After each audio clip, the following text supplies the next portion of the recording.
Hello po sa inyong lahat mga ka-crypto. Ako po si Pinoy Crypto Trader at sa video na ito ay atin pong pag-usapan ang aking technical analysis dito kay Shiba Inu ngayon pong April 18 taong 2024. At ang ating pong nakikita rito ay ang daily chart time frame nitong si Shiba Inu, kung saan ay mapapansin po natin dito na ito po ay nakakaranas ng consolidation or pagsa-sideways lamang. Yan, kitang-kita natin na mula nung bumagsak siya at tumapa rito sa lower portion ng ating bullish flag pattern ay ayan, nagsa-sideways na lamang po siya. At bago po tayo magpatuloy, nais ko lamang po munang bigyang linaw ang aking disclaimer kung saan ang nilalaman po ng video na ito ay hindi po ito isang financial advice. For education and information purposes lamang po ang layunin nito. Maliban po dito ay nais ko na rin pong magbigay babala na wala pong kahit anumang group chat ang Pinoy Crypto Trader.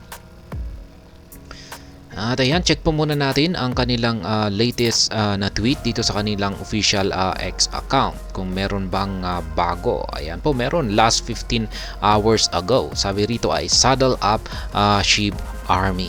Ayan, we're taking on Bitcoin.com in an electrifying match at the Crypto Polo Cup in Dubai on the 20th of April.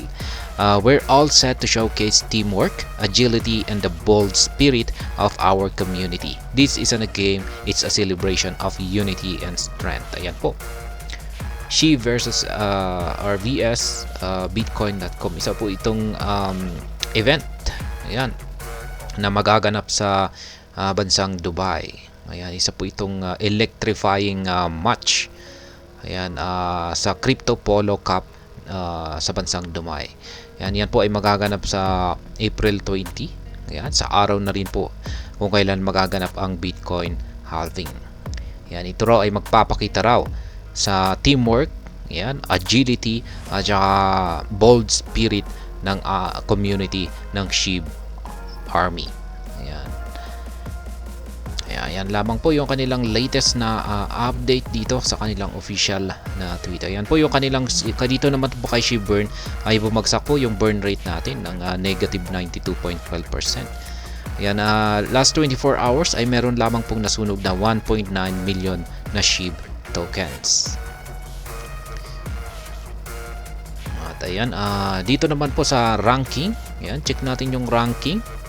Kay si Shiba Inu ay nandito na po siya sa top 11. Yan, malapit na naman po siyang pumasok sa top 10. Kakailanganin lamang niyang pataubin itong si Cardano ay yan, makakapasok na po siya sa top 10 na rankings ng most valuable cryptocurrencies. At ayan, balikan na po natin ang pagti-technical analysis dito kay Shiba Inu sa kanyang daily chart time frame na ito. At yan, para sa mga bago lamang po rito ay ang pattern na ito ay tinatawag pong bullish flag pattern. Yan, ito yung kanyang nagsisilbing watawat at ito naman po yung kanyang nagsisilbing poste. Yan, kung saan po nakakabit ang watawat. Kaya tinawag po yung bullish flag pattern. At tinawag po itong bullish flag pattern kasi kumbaga nagkaroon po siya ng breakout dito sa upper portion nito. Ayan, particular ay dito po ay sasabog po siya. Ayan, aangat po siya o makakaranas po siya ng price surge. At yan po yung inaasahan natin na mangyayari pagsapit po ng Bitcoin halving event. Inaasahan po natin na magkakaroon siya ng breakout dito at aakyat po siya. Aakyatin po niya ang presyo na 40 digits 4583. Yan, sa tingin ko ay babalikan po niya ito pagkatapos ng Bitcoin halving. Aakyatin po niya ito. Yung presyong ito 40 digits 4583 ay ito po yung pinakamataas na presyo na nakamit ni Shiba Inu sa loob ng taong ito. At ito lamang po ay nakamit niya noong March 5 lamang po. Ayan, lulot po yan ng mahabang karayom nito dito. Kaya yan po yung nagsisilbing major resistance line natin. Yan, yung sunod na major resistance line natin dito. Pero ayan, sa kasalukuyan ay mapapansin natin na yung mas nakakalamang pa rin po dito ay yung mga bearish. Kasi bearish po yung signal natin dito sa ating Hall Street Indicator, kulay red. Kapag kulay green po yan ay bullish momentum naman po yan or bearish signal.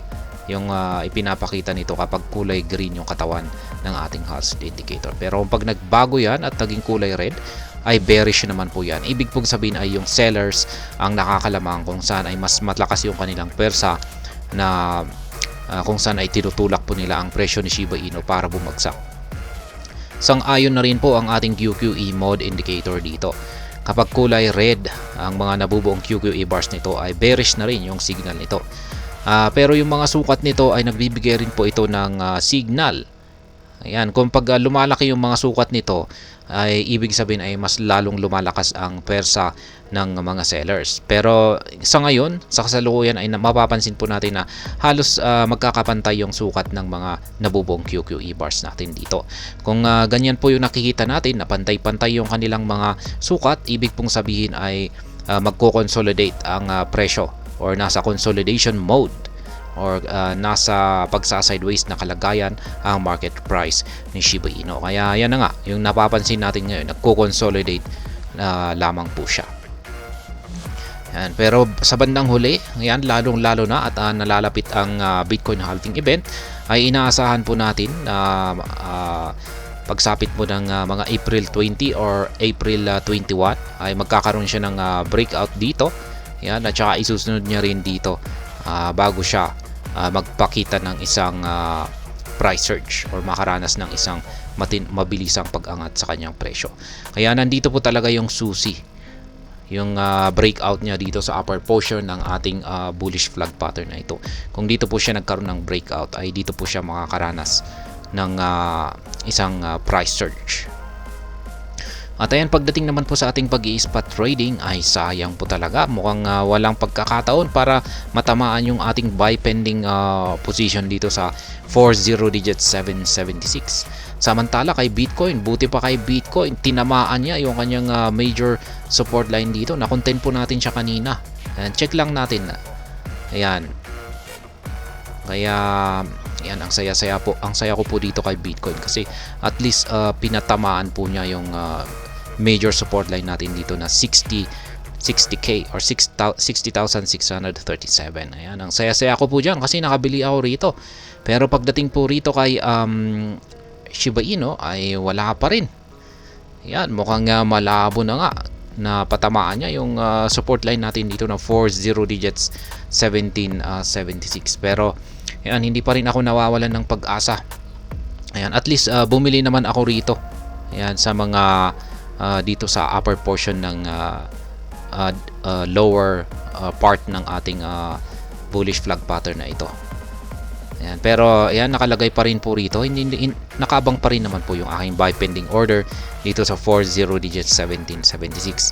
At nagbabaka sakali na baka tusukin niya ito ng kanyang mahabang karayom sa mga susunod na araw. Pero habang lumalapit na po kasi tayo sa Bitcoin halving event, ay mukhang ayan, medyo alanganin po. Pero yung nagbibigay po sa atin ng parang pag-asa rito na posible po niyang patamaan ang support line natin dito ay yung mga indicators natin dito na nananatili pa rin pong nagbibigay ng signal na bearish ang siyang may control sa market ni Shiba Inu. At ayan, hanggang dito na lamang po tayo sa video na ito. Sana po ay inyong nagustuhan ang aking paliwanag dito. Kung inyo po itong nagustuhan, pakiclick lamang po ang like button nito. Para naman po sa mga bago lamang dito, kayo po ay aking inaanyayahan para mag-subscribe. Pakiclick na rin po ang bell icon nito dahil ito po ang siyang nagsisilbing notification nito sa aking mga bagong videos na aking pong ina-upload sa aking YouTube channel na ito.